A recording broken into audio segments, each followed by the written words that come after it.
In a city struggling with opioid addiction, Pastor Jamie Casey is a spiritual first responder. Casey and other clergy members ride the streets of New Bedford, Massachusetts with officers and drug counselors.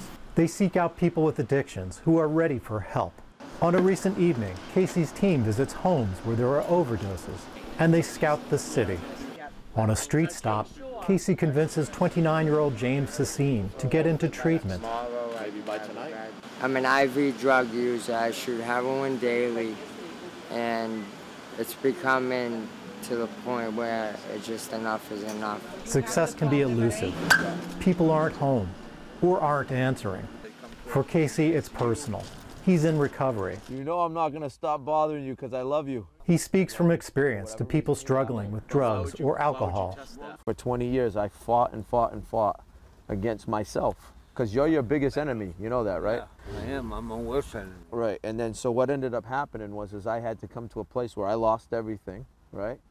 But then I had to surrender to this addiction, to surrender to my circumstances, and surrender to myself, and then surrender to God. Casey is an associate pastor in a nearby church and works at a recovery center in the city. His outreach work stems from a long ago promise. My best friend and I, we made a deal.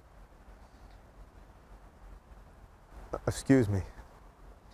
A while back when we started our ministry, he looked at me and he said, "Promise me we'll never stop getting our hands dirty." And I made that promise to him and God, because had people given up on me, I wouldn't be here. Clergy members say they can sometimes relate to struggling people in a way that police or counselors cannot. So you got to be able to reach people where they are and let them know they're loved and cared for, and try to build that relationship so that when they're ready, they're able to come in. After more than 1,000 visits, only a small percentage of people will go into treatment, but it represents some progress in the face of a massive problem. Michael Hill, Associated Press, New Bedford, Massachusetts.